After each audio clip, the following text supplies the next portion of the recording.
ஓம் சரவணபவ. ஆன்மீக சொந்தங்களுக்கு இனிய காலை வணக்கம். நம்ம அவதாரத்துல ராம அவதாரத்தை பார்த்துக்கிட்டு இருக்கோம்.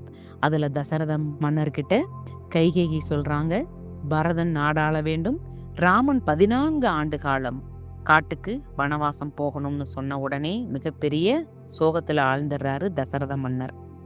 அதனால கைகேயே போய் ராமன் கிட்ட சொல்றாங்க, பரதன் நாடாளனும், நீ 14 ஆண்டு காலம் காட்டுக்கு போகணும்னு சொன்ன உடனேயே ராமன் மகிழ்ச்சியோட புன்னகையோட, அம்மா எனக்கு விடை கொடுங்கள் அப்படின்னு சொல்லிட்டு வராரு. வந்து காட்டுக்கு கிளம்புறாரு.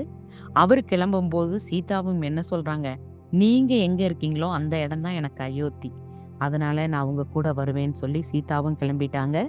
லக்ஷ்மணன் என்ன பண்றாரு, தன்னுடைய அண்ணன் இல்லாத இடத்துல நான் இருக்க மாட்டேன், அண்ணன் இருக்க இடத்துலதான் நானும் இருப்பேன்னு சொல்லி தன் அண்ணனுடனே லக்ஷ்மணனும் கிளம்புறார். தன்னுடைய மனைவி ஊர்மிளையை விட்டுட்டு அவரும் கிளம்புறாரு. அவரும் மிகப்பெரிய தியாகம் செய்தவர் தான் இந்த ராமாயணத்துல, இந்த ராம காவியத்துல.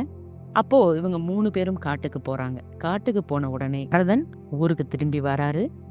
வந்த உடனே விஷயங்களை கேள்விப்பட்டுட்டு தன் தாயை போய் பார்க்கறாரு. பார்த்த உடனே என்ன சொல்றாருன்னா, நீ பெண் இனத்திற்கே ஒரு மிகப்பெரிய சாபக்கேடு, நீ தாயல்ல பேய், எவ்வளவு பெரிய அநீதியை விளைவிச்சிருக்க, எப்படி அண்ணனை காட்டுக்கு போக சொல்ல உனக்கு தைரியம் வந்தது அப்படின்னு சொல்லி வேற விதமாக திட்டுறாரு. சொல்லக்கூடாத வார்த்தையெல்லாம் சொல்லி திட்டுறாரு.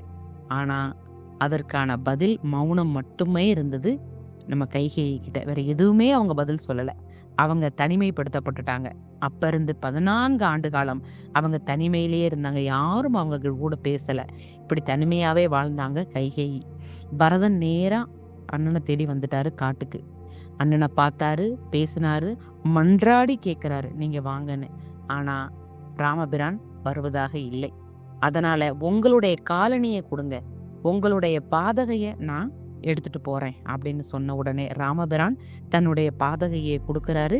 அதை தன்னோட தலைமையில வச்சுட்டு பரதன் நாட்டுக்கு வந்து சேர்றாரு. அயோத்திக்கு வந்து சேர்ந்து சிம்மாசனத்தில் தன்னுடைய அண்ணன் பாதகையை வைத்தே 14 ஆண்டு காலம் நாட்டை ஆண்டார் பரதன்.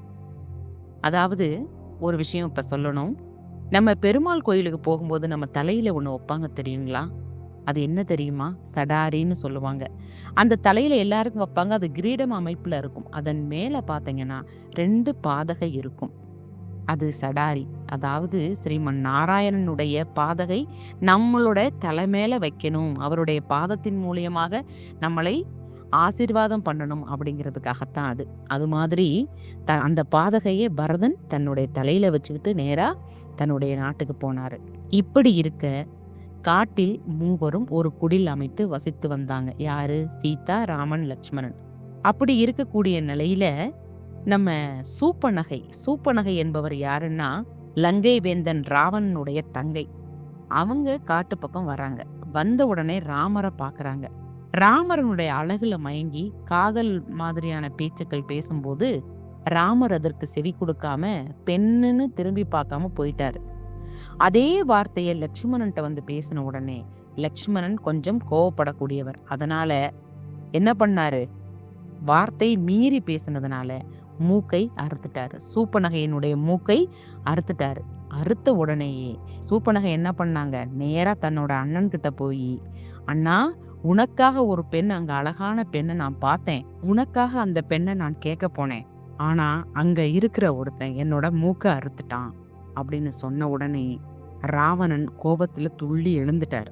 எழுந்து, எவன் அவன், நான் இப்பவே போய் அவனை அழிச்சிட்டு வரேன், என்னுடைய தங்கையின் மூக்கை அறுப்பதற்கு எவனுக்கு இது அவ்வளவு தைரியம் அப்படின்னு சொல்லிட்டு ஆவேசமா ராவணன் கிளம்பி இங்க வந்து ஆசிரமத்துல நடக்கக்கூடிய விஷயத்த பாக்குறான். பார்த்த உடனே அவனுக்கு தெரிஞ்சிருது, இவ்வளவு அழகான பெண்ணா, கண்டிப்பா இவளை நம்ம கவர்ந்தே ஆகணும் அப்படின்ற திட்டம் போடுறான். எப்படி? இவர்களோடு சண்டை போட்டு நாம அவளை அபகரிச்சுட்டு போகக்கூடாது, இவங்கள புத்தி சாதுரியமாகத்தான் நம்ம அவளை அபகரிக்கணும். யார? சீதா பிராட்டிய புக்தி கூர்மையினாலதான் அவங்கள அபகரிக்க முடியும்னு நினைச்சிட்டு அவன் என்ன பண்ணா, ஒரு திட்டம் ஒண்ணு தீர்த்தினான். ஏன்னா தாடகையினுடைய மகன் மாரீசன் தப்பிச்சு போனான் இல்லையா, அவனை தேடி கண்டுபிடிச்சு அவனை வரவழைச்சு, நீ மான் வேஷத்துல போ, பொன்மானாக நீ போ, சீதாவினுடைய கண்ணில் படும்படி நீ போ, நான் மற்றதை பார்த்து கொள்கிறேன். ஆனால் சாகும் பொழுது லட்சுமணா என்ற ஒரு சத்தம் மட்டும் நீ போடு அப்படின்னு சொன்ன உடனே மாரீசனும் ராவணனுடைய பேச்சுக்கு பயந்து அந்த செயலை செய்ய ஆரம்பிக்கிறான். இதனுடைய முடிவு என்ன என்பதை நாளை பார்க்கலாம். வெற்றிவேல் முருகனுக்கு அரோகரா.